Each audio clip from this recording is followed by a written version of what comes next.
नमस्कार साथियों, आप सभी का स्वागत। एक बार फिर से शिक्षक स्थानांतरण को लेकर एक बड़ी जानकारी सामने आई है।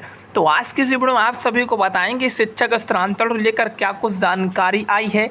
सभी डीईओ का पत्र भी जारी हुआ है साथियों, और ऐसे में ये पत्र जो कहीं ना कहीं शिक्षा विभाग के द्वारा जारी किया गया है उस पर हम चर्चा करने वाले हैं। आइए शुरू करते हैं। उससे पहले आपने अभी तक इस चैनल को सब्सक्राइब नहीं किया है, पहले साथियों सब्सक्राइब करिएगा। शिक्षा विभाग की हर जानकारी सबसे पहले आपको यहाँ पर मिलती है। साथियों, जो यहाँ पे अपडेट कही गई हैं वो सारी अपडेट आप सभी के समक्ष रखी जाएंगी।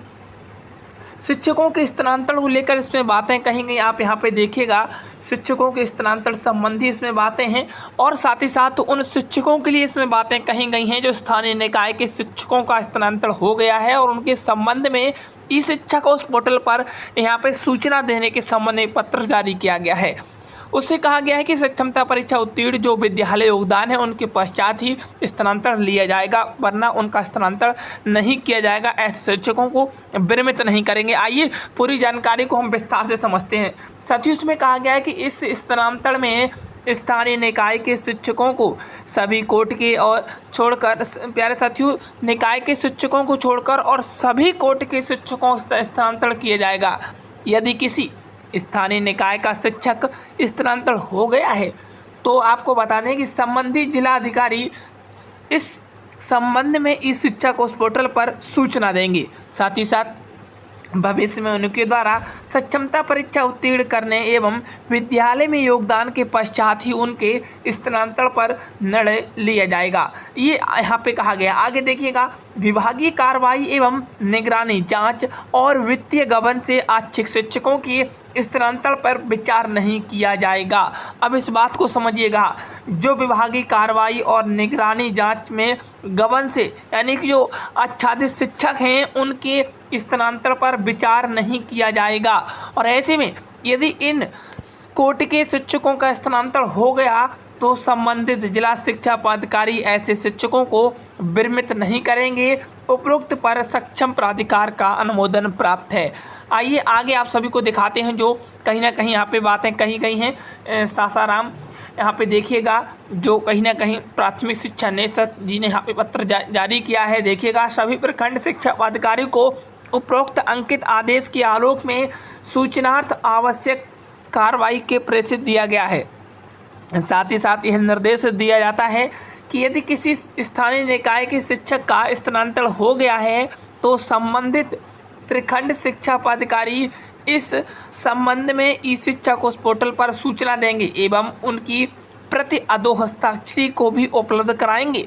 साथ ही साथ विभागीय कार्रवाई एवं निगरानी जांच में वित्तीय गबन से अवांछित शिक्षकों के स्थानांतरण पर विचार नहीं किया जाएगा। ये यहाँ पे स्पष्ट कर दिया गया है, साफ साफ आप यहाँ पे देखेंगे तो इसमें साफ साफ कहा गया है कि जो कहीं ना कहीं जांच वित्तीय जो कार्रवाई है विभाग की, यदि शिक्षक पर है तो उनका स्थानांतरण नहीं किया जाएगा, उनके विचार नहीं किया जाएगा। इस कोर्ट के शिक्षकों में स्थानांतरण हो गया है तो संबंधित प्रखंड शिक्षा पदाधिकारी ऐसे शिक्षकों को विरमित नहीं करेंगे। ये यहाँ पे आप देख सकते हैं, ये यहाँ पे कहा गया है। अब हम बढ़ते हैं अगली अपडेट की ओर। जो अगली अपडेट प्यारे साथियों शिक्षकों के लिए आ रही है। साथियों, कहीं ना कहीं बहुत बड़ी, जो कहीं ना कहीं मैं कह सकता हूँ, एक शिक्षकों के मन में शंका है कि बिहार माध्यमिक शिक्षक जो कहीं ना कहीं स्कूल टाइमिंग है बिहार सरकार से कहीं ना कहीं यहाँ पे आप देख सकते हैं प्राप्त सूचना के आधार पर ये बातें कही गई हैं। तो देखिएगा क्या कुछ कहा गया है। विद्यालय प्रातःकालीन संचालन के लिए संचिका पदाधिकारी स्तर पर बड़ी हुई है, यानी कि संशय एक बार फिर से शिक्षकों के मन में साथियों अभी भी है। संभव यह है कि 7 अप्रैल 2025 यानी कि प्रथम सोमवार से विद्यालय प्रातःकालीन संचालित होगी, यानी कि जो विद्यालय हैं वो प्रातःकालीन संचालित होंगे। ये 7 अप्रैल से यहाँ पे बातें कही गई हैं। यदि हम देखेंगे जो कहीं ना कहीं पदाधिकारियों द्वारा बातें कही गई हैं वो इसी को लेकर साथियों कही गई हैं। साथियों, आगे देखते हैं कि शिक्षकों ने पहले भी कहा था कि यदि 1 अप्रैल से राज्य के सरकारी स्कूलों को दिवाकालीन यानी कि 9:30 बजे से 4 बजे ही संचालित होगा। यदि कहीं ना कहीं विगत वर्षों से अगर पिछले वर्ष देखेंगे तो अप्रैल में सोमवार से प्रातःकालीन संचालित होते हुए आया है, और ऐसे में शिक्षकों की अभी भी भ्रम की स्थिति बनी हुई है कि आखिर से जो स्कूल का टाइम है वो अभी तक चेंज क्यों नहीं किया गया। इस भ्रम को दूर करते हुए कहना चाहता हूँ कि जब तक विद्यालय संचालन के समय में राज्य स्तर से कोई नया पत्र निर्गत नहीं होता है तब तक विद्यालय दीर्घकालीन ही संचालित होगा।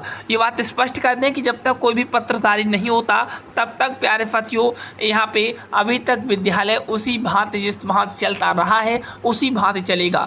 7 अप्रैल जो संभावित तिथि दी गई है उसमें कहीं ना कहीं प्यारे साथियों एक तरह से कह सकते हैं कि सोमवार को विद्यालय कहीं ना कहीं उसी टाइम मॉर्निंग के टाइम स्कूल चलेंगे। ये बात कहीं ना कहीं शिक्षकों के द्वारा पदाधिकारियों के द्वारा कही जा रही है। साथियों मैं मिलता हूँ फिर किसी नेक्स्ट में शिक्षा वाक्य कोई भी जानकारी आप सभी के समक्ष रखेंगे। All the best, thank you.